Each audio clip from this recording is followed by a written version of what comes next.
성경 말씀 보시겠습니다. 오늘 보실 말씀은 두 군데를 보겠는데, 첫 번째 말씀 사도행전 17장 1절부터 15절까지의 말씀, 신약 성경 217쪽입니다.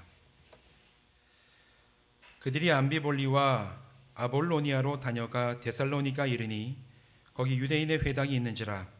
바울이 자기의 관례대로 그들에게로 들어가서 새 안식일에 성경을 가지고 강론하며 뜻을 풀어 그리스도가 해를 받고 죽은 자 가운데서 다시 살아나야 할 것을 증언하고 이르되, 내가 너에게 전하는 이 예수가 곧 그리스도라 하니 그 중에 어떤 사람 꼭 경건한 헬라인의 큰 무리와 적지 않은 귀부인도 권함을 받고 바울과 실라를 따르나, 그러나 유대인들은 시기하여 저자의 어떤 불량한 사람들을 데리고 떼를 지어 성을 소동하게 하여 야손의 집에 진입하여 그들을 백성에게 끌어내려고 찾았으나 발견하지 못하매 야손과 및 형제들을 끌고 읍장들 앞에 가서 소리질러 이르되, 천하를 어지럽게 하던 이 사람들이 여기도 이르매 야손이 그들을 맞아 들였도다.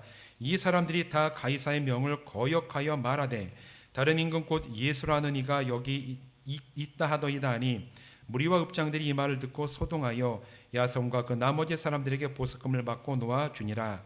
밤에 형제들이 곧 바울과 실라를 베레아로 보내니 그들이 이르러 유대인의 회당에 들어가니라. 베레아에 있는 사람들은 데살로니가에 있는 사람들보다 더 너그러워서 간절한 마음으로 말씀을 받고 이것이 그러한가 하여 날마다 성경을 상고하므로 그 중에 믿는 사람이 많고 또 헬라의 귀부인과 남자가 적지 아니하나, 데살로니가에 있는 유대인들은 바울이 하나님의 말씀을 베레아에서도 전하는 줄을 알고 거기도 가서 무리를 움직여 소동하게 하거늘 형제들이 곧 바울을 내보내어 바다까지 가게 하되 실라와 디모데는 아직 거기 머물더라. 바울을 인도하는 사람들이 그를 데리고 아덴까지 이르러 그에게서 실라와 디모데를 자기에게로 속히 오게 하라는 명령을 받고 떠나니라. 아멘. 한 군데 말씀 더 보시겠습니다. 히브리서 4장 12절과 13절 말씀 보시겠습니다. 신약성경 357쪽입니다. 하나님의 말씀은 살아있고 활력이 있어 좌우에 날선 어떤 검보다도 예리하여 혼과 영과 및 관절과 골수를 찔러 쪼개기까지 하며 또 마음의 생각과 뜻을 판단하나니 지으신 것이 하나도 그 앞에 나타나지 않음이 없고 우리의 결산을 받으시리의 눈앞에 만물이 벌거벗은 것 같이 드러나느니라. 아멘. 우리 다 같이 기도하고 말씀 나누도록 하겠습니다. 하나님, 오늘도 우리가 예배드리는 이 자리가 얼마나 귀합니까? 우리가 모이는 것이 어려워져서야 비로소 모이는 것이 우리에게 주신 은혜인 줄을 깨닫는 참 어리석은 자들이지만, 그러나 그럼에도 우리를 부르셨사오니 이곳에 모여서 예배하는 이 시간, 우리의 영과 진리 위에서 주님을 예배하는 귀한 믿음의 시간 되게 하여 주시옵소서.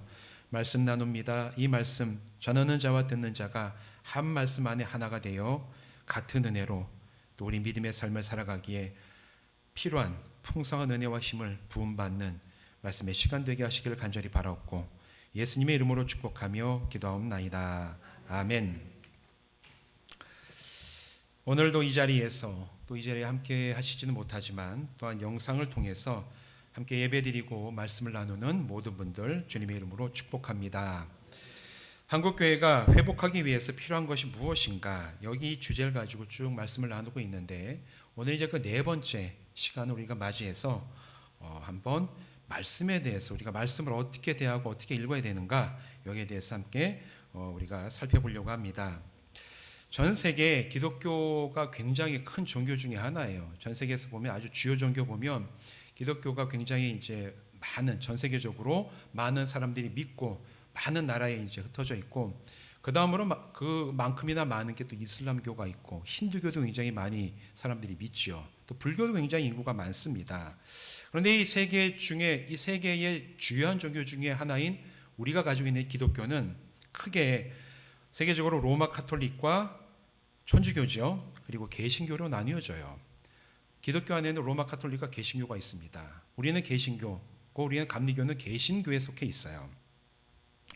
1517년 우리가 잘 알고 있는 종교개혁자 마틴 루터가 중세를 지나오면서 굉장히 타락하고 부패한 로마 카톨릭에 대항해서 95개조 반박문을 그가 있던 비텐베르그 성당 문의 못을 박음으로 인해 가지고 유럽에서 본격적으로 종교개혁 운동이 일어납니다. 그 후로 종교개혁 한다 해서 금방 끝난 게 아니에요. 그 이후로 거의 100년에 가까운 시간 동안 구교와 신교, 로마 카톨릭과 개신교 사이에서 굉장한 다툼도 있었고 때로는 전쟁까지 벌이면서 이 종교 간의 어떤 갈등 그리고 이 종교를 새롭게 개혁해놔야 된다는 굉장한 의지가 이제 유럽 전역에서 아주 불일듯이 일어났던 그런 시기가 1500년대 경이었어요.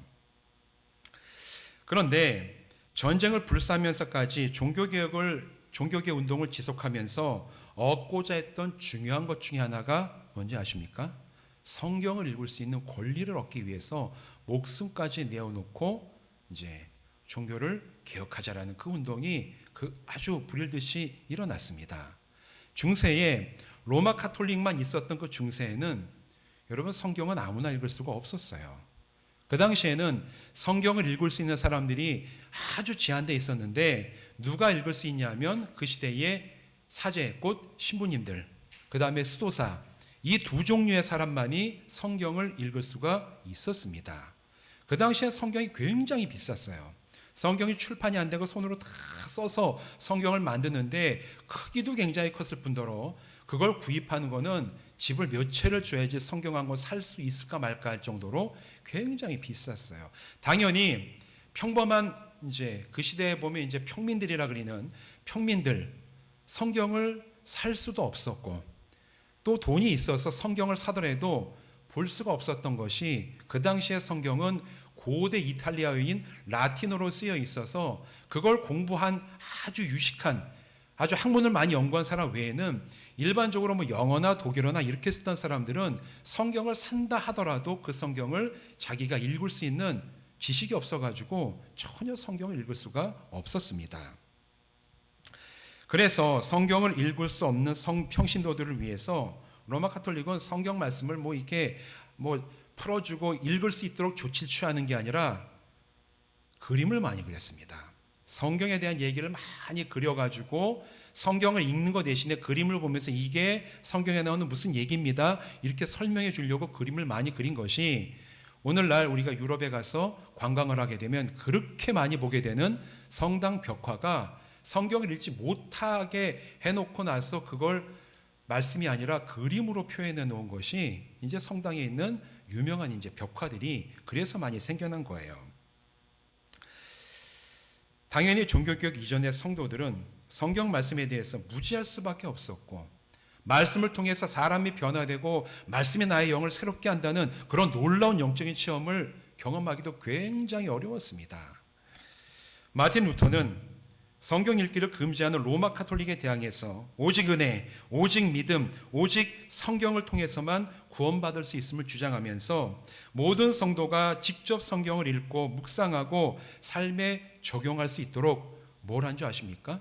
한 번도 번역이 된 적이 없는 그때 그 성경을 자기가 라틴어에서 그 당시에 자기의 모국어인 평범한 사람들이 쓰는 독일어로 최초로 번역한 사람이 마틴 루터예요. 성경을 읽어야지 된다. 그런데 라틴어로 쓰여진 성경만 있으면 어떻게 읽겠습니까? 그래서 그가 한 것이 어떤 사람이라도 자기의 모국어인 독일어를 알면 읽을 수 있도록 성경을 처음으로 독일어로 번역을 하는데 그걸 번역해서 로마 카톨릭에서는 파문을 당하고 이단으로 찍혀버려요. 성경을 번역했다. 아무나 읽겠다는 그 이유가 파문당한 굉장히 중요한 이유 중에 하나였습니다. 이처럼 성경을 직접 보고 읽을 권리를 얻기 위해서 얼마나 많은 성도들이 헌신하고 피를 흘리고 때로는 목숨까지 바쳤는지 몰라요. 너무 흔한 성경이지만 이 성경 오늘 우리가 읽기까지 얼마나 많은 사람이 이 성경을 읽을 수 있는 권리를 얻기 위해서 애쓰고 싸우고 피 흘리고 죽었는지 몰라요. 우리나라에도 잠깐 동안 그런 역사가 있었습니다. 1800년대 후반에 한국에 이제 선교사들이 들어오고 성경은 그 이전에 들어왔는데 이제 성경이 한글로 번역되어 가지고 막 보급이 시작됐을 때 그때 우리나라는 일제치하에 있었습니다. 일제치하에 한국에는 기독교인이 많지는 않았어요. 그런데 조선 총독부죠. 일제가 기독교에 대해서 탄압을 하면서 했던 게 뭔지 아십니까?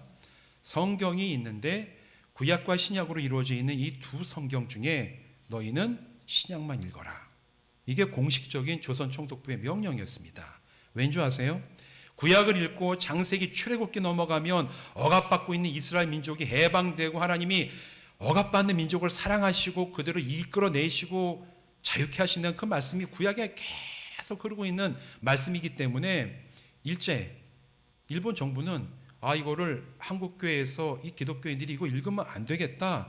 우리도 독립을 하고 우리도 핍박받는 곳에서 우리가 해방되는 것을 이 사람들이 그런 마음과 기도를 할까봐 교회에서 공식적으로 성경을 구약을 못 읽겠습니다. 그래서 역사 기록을 보면 일본 순사가 예배드리고 있으면 교회 안에 들어와가지고 성경 다 꺼내놓으러 간 다음에 다 칼로 잘라가지고 구약을 다 압수해가는 그런 일들이 우리나라에서도 거의 30년 동안 그런 시대를 지나왔어요. 그래서 그때 성도들이 진짜 하나님의 말씀 읽으려면 성경 교회에서는 신약만 보고 집에 숨겨놓았던 구약을 꺼내가지고 같이 읽으면서 나라와 민족을 위해서 기도했던 게 우리의 믿음의 선배들이 했던 말씀에 대한 헌신이자 그들이 그 말씀을 갖고 붙들고 나라 민족을 위해서 기도했던 한국교회 기도의 제목이었어요. 우리나라에도 그런 때가 있었습니다. 그런데 오늘날에는 성경이 너무 흔한 책이 됐죠. 여러분, 지금까지 전 세계에서 제일 많이 팔린 책이 무슨 책인지 아세요? 너무 쉽죠? 쉬운 거를 대답을 못 하시는군요. 세계에서 제일 많은 책, 지금까지 인류 역사에서 제일 많이 팔린 책은 성경책이에요. 제일 많은 언어로 번역된 것도 성경책이에요. 그런데 여러분, 그 반전이 있어요. 제일 많이 팔렸음에도 제일 읽히지 않는 책이 뭔지 아세요? 성경책이에요. 제일 많이 팔렸음에도 불구하고 제일 읽히지 않는 책이 이게 공식적으로 기네스북에 올라가 있는 기록입니다. 제일 많이 팔렸지만 사람들이 제일 읽지 않는 책, 어느 집에나 다 있지만 어느 누구도 보지 않는 책, 이게 이제 성경이 된 거예요. 너무너무 흔합니다, 성경. 한국교회 성도들도 말씀에 대한 열정이 많이 식어서 직접 말씀을 읽으며 신앙의 성장을 이루어가는 그런 모습이 예전 같지 않은 게 오늘날의 현실 중에 하나입니다. 자신이 직접 하나님의 말씀을 읽고 씨름하면서 그 말씀이 주는 은혜의 깊이와 능력을 맛보려고 애쓰기보다는 어떤 면에서는 다른 사람들이 만들어 놓은 이유식 같은 그런 말씀을 쉽게 받아서 삼키는 것에 만족하는 경향을 보여요. 주일 예배에서 목회자가 전해주는 설교만 편하게 듣고 은혜 받는 것으로만 충분하다고 여기고 나머지 엿새 동안에는 하나님의 말씀과 아무런 상관도 없이 하나님의 말씀에 대한 묵상도 없고 고민도 없고 적용도 없이 살아가는 성도들이 21세기 한국교회에 많아졌다는 거예요. 여러분, 하나님의 말씀에 대한 묵상과 지식과 고민이 사라지면 반드시 거기에 따른 현상이 나타나게 되어 있습니다. 첫 번째 현상이 뭐냐? 영적인 기준을 상실했기 때문에 성경을 읽지 않고 묵상하지 않고 말씀과 직접 씨름하지 않는 사람은 말씀이 아니라 자기가 살아가고 싶은 대로 살아가는 그런 일이 성도라 할지라도 삶에서 일어나게 됩니다. 사사기를 마감하는 제일 마지막 장 마지막 절인 사사기 21장 25절은 이렇게 얘기하고 있습니다. 그때에 이스라엘에 왕이 없으므로 사람이 각기 자기 소견에 옳은 대로 행하였더라. 이렇게 얘기하면서 사사기를 맺어요. 여러분, 왕이 없었더라 얘기하는 것은 사실 왕이 진짜 없었던 게 아닙니다. 이스라엘 백성에게 있어서 왕은 애초부터 하나님이셨고 끝까지 하나님이셨어요. 다윗 왕은 인간이 어쩔 수 없이 세워놓은 왕이었고 원래 하나님께서 내가 너희의 주님이다. 이스라엘 백성에게 왕은 하나님이셨어요. 그런데 왕이신 하나님의 말씀을 알지 못했기 때문에 인정하지 않았기 때문에 그들에게는 왕이 없었던 것과 마찬가지였고 그 결과 왕이신 하나님께서 주신 말씀의 기준과 삶의 규칙과 신앙의 정도를 따라 살아가는 게 아니라 자기들이 보기에 선한 대로, 이게 선하다는 의미가 아니라 내 마음대로 내가 하고 싶은 대로 내 마음이 그냥 막 끌려가는 대로 그렇게 살아가는 백성이 되어버리고 말았다. 이게 사사기 마지막 절이 내리고 있는 평가예요. 이게 말씀을 읽지 않고 말씀과 씨름하지 않는 하나님의 사람들에게 나타나는 첫 번째 현상입니다. 오늘날 기독교인이라고 하면서도 복음과 상관없이 살아가는 명목상의 교인들이 많아지는 이유도 여기에 상당 부분이 있어요. 주일을 제외한 엿새 동안 하나님의 말씀과 직접 씨름하지 않고 살아가기 때문에 제멋대로 살았던 그 옛날 이스라엘 백성과 비슷하게 닮아가고 있는 거예요. 말로는 우리가 하나님의 백성이라고 얘기했죠, 이스라엘 백성. 그러나 말은, 피주로는 하나님의 백성이라고 얘기했지만 그들의 삶은 백성의 삶이 아니었어요. 왜? 왕이신 하나님의 말씀을 알지도 않고 묵상하지도 않고 씨름하지도 않았기 때문에 사는 모습은 완전히 자기가 왕이 되는 모습이에요. 한국교회 성도들의 모습이 지금 점차 그렇게 옮겨져 가고 있다는 겁니다. 성도라고 얘기하고 구원받았다고 얘기하지만 교회에 와서 주일 하루 하나님 말씀 들은 다음에 나머지는 그 말씀에 대한 묵상도 없고 고민도 없고 씨름도 없이 그 외에는 내가 살고 싶은 대로 나의 기준과 내 욕심과 내가 바라는 것대로 살아간다면 4,000년 전의 이스라엘 백성과 크게 다르지 않은 그런 모습을 가지고 살아가는 한국교회가 될 수밖에 없다라는 얘기예요. 이게 첫 번째 현상이고, 두 번째로 말씀과 씨름하지 않게 될 때 일어나는 현상은 아무거나 믿고 아무거나 따라가게 됩니다. 말씀을 알지 못하면 아무거나 다 믿어요. 말씀에 대한 깊이가 없으면 아무거나 다 그렇게 해서 따라가는 일들이 교회 안에 발생을 합니다. 왜 그러냐면 그리스도인은 하나님의 말씀을 통하여 영의 생명을 얻고 또 신앙의 바른 기준과 분별력을 갖추게 하는 게 말씀이에요. 그런데 하나님 말씀과 씨름하여 세워져야 될 바른 분별력이 사라지거나 약해지게 되면 성경을 마음대로 해석하여서 성경적이지도 않은 설교에도 맹목적으로 따르고 그냥 목회자이기 때문에 때로는 장로님이기 때문에 권사님이기 때문에 하는 얘기는 그게 성경적인지 아닌지 근거가 있는지 없는지에 대한 분별력이 없어서 다 좋은 것으로 알고 그 길로 따라가 버리는 잘못된 그런 현상들이 교회 안에서 일어나고 있다는 얘기예요.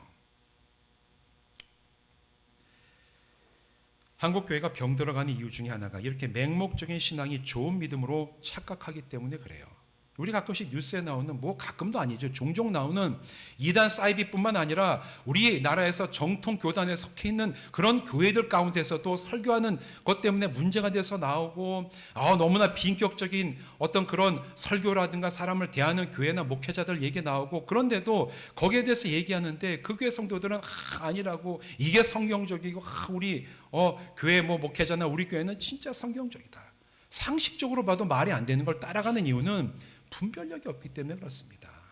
자기가 직접 말씀과 씨름해서 이게 정말 성경적인지 바른지 성경의 기준이 뭔지를 본인이 고민하고 찾고 씨름한 게 없기 때문에 그냥 강단에서 적당히 왜곡해서 떠먹여주는 게 그게 전부인 줄 알고 그것만 따라가는 맹목적인 신앙을 가진 성도들을 양산해낸 결과가 오늘 한국교회가 보여주는 굉장히 취약한 말씀의 기반이에요. 그러나 열심 있는 믿음을 세우기 이전에 더 중요한 것은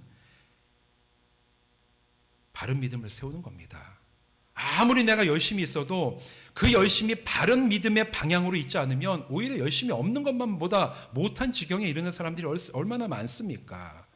잘못된 길이 아니었으면 그 길 빨리 가면 안 돼요. 차라리 천천히 가다가 이게 잘못됐구나 알았으면 돌아오는 그 기간이 짧지만 잘못된지도 알지 못한 채 열심만 있어가지고 그 길을 최선 다해 달려가면 최선을 다해서 망해버리고 마는 겁니다. 열심히 있는 믿음보다 더 중요한 건 바른 믿음을 세우는 거예요. 바른 믿음은 성경에 선포된 하나님의 말씀에 비추어 정말 이 말씀이 정말 이 교회가 정말 나의 신앙의 방향이 바른 것인가 성경적인가 아닌가를 분별할 수 있는 기준을 세워야 되는 그 믿음이 진짜 바른 믿음입니다. 그래서 성경 말씀에 비추어 보야 이게 비추어 봐서 이게 정말 맞다면 최선을 다해서 달려가고 그렇지 않다면 돌아설 수 있는 용기 있는 믿음이 바른 믿음이에요. 아니지만 어쩔 수 없다. 내가 진짜 목회자의 관계 때문에 아니면 이 교회 그냥 오랫동안 왔기 때문에 바르지 않은 것을 관습이라고 받아들이고 바르지 않음에도 열심을 내야 된다는 얘기를 따라가면 열심 있게 망하고 마는 겁니다. 열심보다 중요한 게 바른 믿음이에요. 바른 기준 위에 서는 믿음입니다. 그러기 위해서 그리스도인은 생명의 근원이자 믿음의 기준이 되는 하나님의 말씀과 직접 씨름해야 돼요. 사랑하는 성도 여러분, 하나님의 말씀과 씨름해서 이 말씀이 우리에게 주는 바른 기준을 세우고 그 기준에 맞춰 나의 신앙이, 우리 믿음의 공동체의 신앙이, 이 교회가 나가는 길이 바르게 나가게 되기를 힘써 기도하고 애쓴 성도들 되시기를 주님의 이름으로 부탁드립니다. 성경은 이런 믿음을 가지고 있는 대표적인 사람들에 대해서 얘기하고 있습니다. 가장 대표적인 사람이 누구냐? 오늘 본문 사도행전 17장에 나오는 베레아 사람들이 그랬어요. 오늘 이 본문 말씀 사도행전 17장 보면 데살로니가에서 바울과 실라가 또 디모데가 복음을 전하다가 핍박을 받아가지고 쫓겨나게 돼요. 피신을 하게 됩니다. 그리고 나서 그 데살로니가에서 약 100리 정도 떨어져 있는 옆에 작은 도시인 베레아라는 도시에 가서 복음을 그가 회당에 가서 이제 전하게 되죠. 그런데 그곳에서 복음을 전하고 그 사람들이 그 복음을 받아들인 이후의 반응에 대해서 오늘 사도행전 17장 11절은 이렇게 얘기를 해요. 베레아에 있는 사람들은 데살로니가에 있는 사람들보다 더 너그러워서 간절한 마음으로 말씀을 받고 이것이 그러한가 하여 날마다 성경을 상고함으로, 이렇게 묘사를 하고 있습니다. 베레아 사람들은 바울로부터 들은 복음을 그냥 덮어놓고 믿지 않았어요. 들으니까 저게 맞다, 이거 이상하네, 뭐 새로운 거네, 그게 아니라 이 사람이 얘기하는 예수가 구주시다, 예수가 그리스도시라고 하는 얘기가 진짜 이게 성경적인 얘기냐, 근거가 있는 거냐. 그러면서 그들이 바울로부터 전해 들은 복음을 듣고 난 다음에 그 다음에 했던 것이 이것이 그러한가, 이게 진짜 맞는가. 그리고 나서 그들이 날마다 성경을 상고함으로, 이 상고하다라는 얘기는 철저하게 조사한다라는 단어입니다. 이때 성경은 구약이죠. 구약에서 예언서에서 선지자들이 말한 여러 가지 예언의 말씀들이 정말 예수 그리스도에 대한 예언의 말씀이 맞는지 그들이 철저하게 모여서 상고함으로 조사를 했다라는 거예요. 며칠 동안 걸쳐서. 그리고 난 다음에 맞구나, 이게 성경에서 얘기한 예수 그리스도에 대한 예언의 말씀들이 오시겠다고 한 그 메시아가 그리스도가 예수가 맞구나 라는 것을 그들이 비로소 믿고 받아들였다고 성경은 얘기하고 있습니다. 그런데 오늘 본문은 베레아 사람들이 이러한 태도를 믿음이 없거나 잘못된 거라고 얘기하지 않아요. 절대로 그렇게 얘기하지 않습니다. 오히려 이들이 이처럼 성경을 자세하게 연구하며 복음으로 나갈 때 놀라운 일이 일어났음을 증거하고 있는데, 바로 그 다음 구절인 12절은 이렇게 얘기를 해요. 그 중에 믿는 사람이 많고 또 헬라의 귀부인과 남자가 적지 아니하나. 그들이 성경을 철저히 보면서 예수가 진짜 그리스도이신가, 이게 맞는가 성경적으로, 유대인들이 물론 이 성경을 봤어요. 유대인들이 철저하게 구약을 보면서 맞구나, 예수가 그리스도시구나, 보내시겠다고 하시고 주가 예수가 맞구나, 이걸 그들이 믿고 그들이 믿게 된 것들을 같이 지내던 헬라 귀부인들과 헬라 남자들에게, 그리스 사람들, 이방인들이죠, 그들에게 전했을 때 많은 사람들이 그들의 이야기를 듣고 예수 믿는 그 자리에 나와서 함께 신앙을 가지게 되었다. 사도행전의 말씀이 이렇게 얘기를 하고 있습니다. 이처럼 말씀과 씨름하는 믿음은 온전하게 복음의 능력을 드러내게 하는 능력이 될 줄로 믿습니다. 이게 바로 필요한 거예요. 믿습니다는 그 믿음도 중요하지만, 그러나 진짜 이것이 성경에서 말하는 게 맞는가 씨름하고 그 결과로 얻어지는 가장 아주 아름다운 그 말씀의 열매를 가지고 최선 다해서 증거하고 믿고 나갈 때 복음의 능력이 바로 그런 열매를 통해서 드러나고 있다는 겁니다. 그런데 사실 이런 믿음은 베레아 사람들에게 복음을 전했던 사도 바울에게서도 발견할 수 있는 믿음이에요. 사도 바울도 그랬어요. 바울은 다른 사도들과 좀 달랐습니다.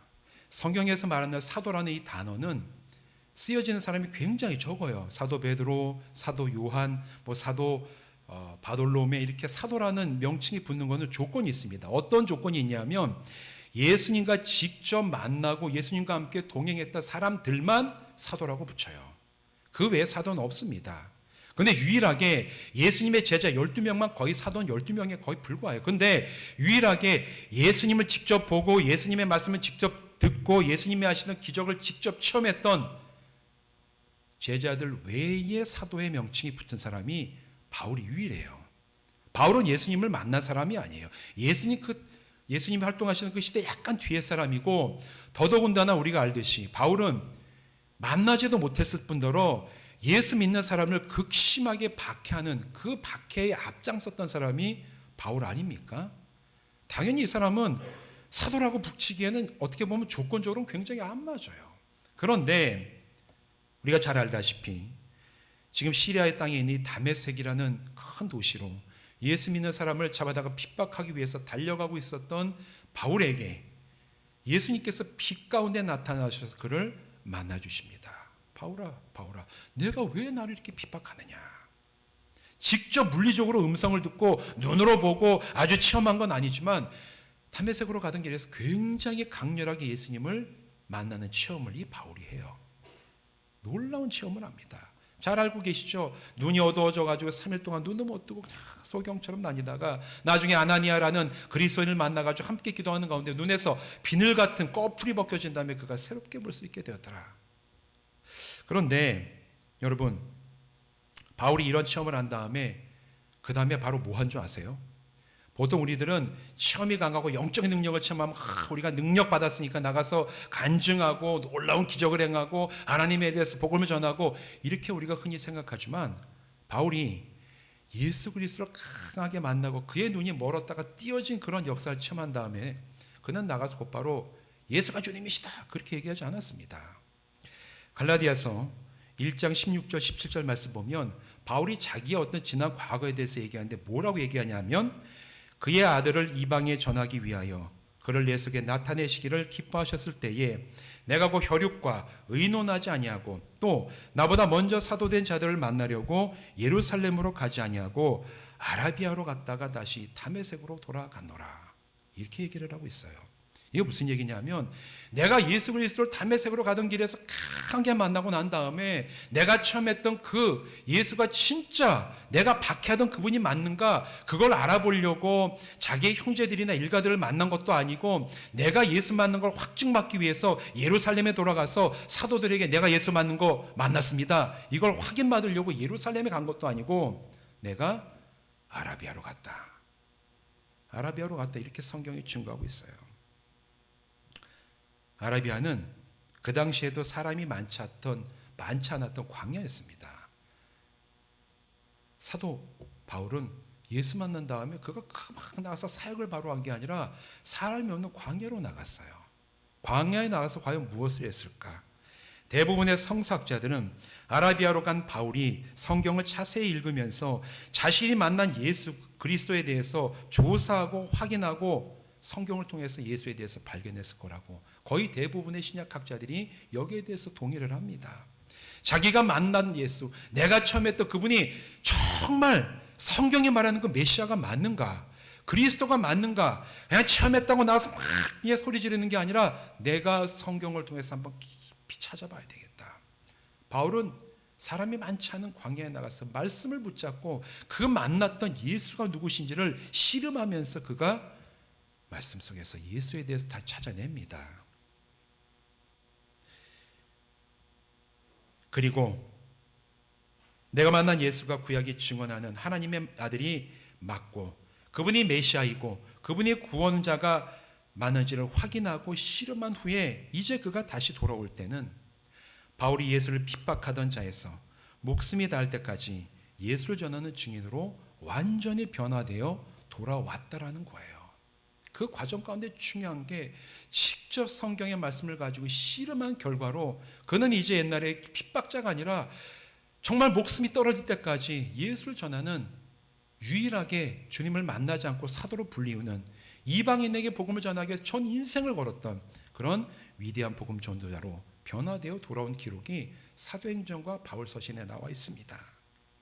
사랑하는 성도 여러분, 오늘 우리에게 필요한 믿음이 이처럼 말씀과 씨름하는 믿음이에요. 목회자는 최선을 다해서 성경대로 하나님의 말씀을 전하고 가르쳐야 돼요. 이게 목회자에게 주신 하나님의 사명입니다. 여기에 대해서는 다른 이견이 있을 수가 없어요. 목회자가 성경을 연구하고 정말 이 말씀이 무슨 의미인지를 바르게 전하는 그 사명은 목회자에게 주신 최고의 사명일 뿐더러 나중에 하나님께서 책임을 물으실 사명이라고 저는 확신을 합니다. 그런데 목회자만 이런 말씀의 사명이 있는 게 아니에요. 성도들에게도 해야 될 사명이 있습니다. 내가 오늘 전해드린 말씀을 붙잡고 그 말씀을 직접 읽고 묵상하고 씨름해서 오늘 내가 듣고 오늘 내가 익히고 내가 오늘 확신하게 된 그 말씀이 참으로 성경적이고 맞는 말씀인지, 또 오늘 이 말씀이 오늘 나에게 어떤 의미가 있는지, 내 영혼과 삶에 어떻게 적용되는지를 여러분이 직접 씨름해서 알아내야 됩니다. 여러분도 말씀에 씨름을 해야 돼요. 목회자만 필요한 것이 아니라 들은 여러분도 정말 우리 목사님 얘기한 게 진짜 맞는가? 이게 성경적인가? 여러분에게도 씨름을 해야 될 말씀의 사명이 주어진 줄로 믿습니다. 그래야지 전하는 자와 듣는 자가 한 말씀 가운데 새로워지는 놀라운 능력이 지금도 이 자리에 임할 수가 있다고 저는 확신을 합니다. 때로 성경이 어렵고 이해가 안 될 때가 있지요. 그럴 때 있어요. 성경 자체가 오래된 문서이고 또 거기에 대해서 좀 공부를 해야 될 부분들도 있긴 있지만, 때로는 우리가 읽다가 성경이 이해가 안 되고 어렵게 느껴진다면 그럴 수 있지만, 그때는 내가 이 말씀을 붙잡고 성령님께 도움을 내가 간구할 때이구나 라는 것을 분명히 기억하셔야 돼요. 요한복음 14장 26절에서 예수님께서 이렇게 말씀을 하십니다. 보혜사 곧 아버지께서 내 이름으로 보내실 성령, 그가 너희에게 모든 것을 가르치고 내가 너희에게 말한 모든 것을 생각나게 하리라. 성령님께서 도와주시면 우리는 성경을 우리에게 필요한 대로 이해하게 될 줄로 믿습니다. 성령께서 도와주시면 이 세상의 학문과 지식을 가지고 연구하는 것도 중요하고 의미가 있습니다. 그러나 목회자는 그걸 전문적으로 연구하는 사람이지만 많은 성도들은 그렇게 하기 쉽지는 않아요. 그러나 필요한 만큼 오늘 내가 일용할 양식으로 붙잡고 내가 이 말씀과 씨름하며 얻어야 되는 영적인 양식은 성령님께서 도우시면 오늘도 충분하게 여러분에게 말씀을 통해서 임하게 될 줄로 믿습니다. 이 말씀을 우리는 의지하면서 말씀을 연구해야 돼요. 말씀과 씨름을 해야 됩니다. 제가 여러분에게 떠먹여드리는 말씀도 중요하지만, 그러나 이 말씀이 오늘 나에게 어떤 의미가 있는지 여러분이 직접 그 말씀을 갖고 씨름하시기를 바랍니다. 그럴 때 이 세상의 지식과 학문이 주지 못하는 오늘 나에게 주시는 하늘의 기쁨과 소망과 분별력을 여러분의 심령 가운데 체험받게 될 것입니다. 더 나아가서 오늘 읽었던 우리 두 번째 본문 말씀 히브리서 4장 12절 말씀이 참으로 무엇을 의미하는지 내 삶을 통해서 겪고 체험할 수가 있어요. 뭐라고 얘기합니까? 히브리서 4장 12절 말씀, 하나님의 말씀은 살아있고 활력이 있어 좌우의 날선 어떤 검보다도 예리하여 혼과 영과 및 관절과 골수를 찔러 쪼개기까지 하며 또 마음의 생각과 뜻을 판단하시나니. 성경이 나를 읽어낸다는 얘기예요. 내가 그냥 성경 한두 구절 외우고 그냥 아침에 쓰고 마는 것이 아니라 내가 붙들고 씨름하는 이 말씀이 오늘 내 삶을 읽어내고 내 생각을 읽어내고 내 영혼을 읽어내서 새롭게 하는 역사가 말씀 가운데 있다라는 거예요. 여러분, 이 놀라운 말씀의 능력을 삶 가운데 체험하시기를 주님의 이름으로 부탁을 드립니다. 그러기 위해서 여러분 말씀과 직접 씨름하셔야 돼요.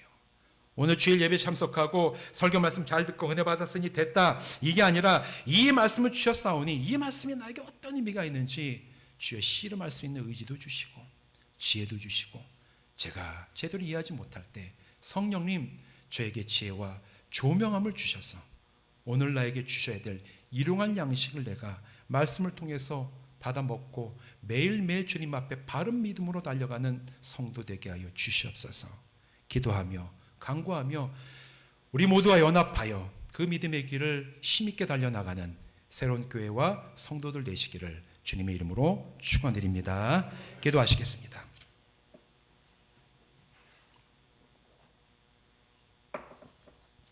하나님,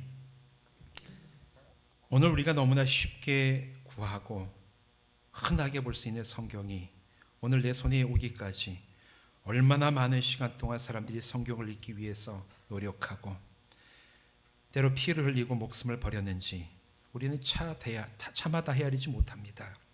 그렇게 우리가 읽게 된 이 성경을 우리가 얼마나 가벼이 여겼는지, 또 이 말씀 속에 주님께서 주시고자 하시는 매일매일에 필요한 영적인 양식을 얼마나 우리가 최선 다해서 찾아내려고 했었습니까? 참 부족합니다. 그러나 주님, 복음을 듣고 성경을 상고함으로 그 복음이 온전함을 깨달아 복음 안에서 하나가 됐던 베레와 교회 사람들처럼 주님, 우리 역시 하나님의 말씀과 직접 씨름하여 이 말씀을 통해 오늘 우리에게 흘려주시는 하늘의 소망과 영적인 양식과 바른 믿음 우리 또한 체험받아 참 어렵고 힘든 시대에 바른 믿음 위에서 힘을 다해 달려나갈 수 있는 영적인 기초를 든든히 세워나가는 새로운 교회 성도와 교회가 되게 하여 주시옵소서. 그런 길 갈 수 있도록 성령님 우리를 지혜 주시고 조명하여 주시고 깨닫게 하여 주시며, 또 나만 그 말씀을 알고 끝나는 것이 아니라 믿지 않는 자들과 또한 믿는 믿음의 형제자매들과 함께 나눔으로 말씀이 주시는 놀라운 은혜를 함께 누리며 나아가는 하나 되는 믿음의 공동체도 우리가 되게 하여 주시옵소서. 이 모든 것을 이루실 예수님의 이름으로 간절히 축복하며 기도하옵나이다. 아멘.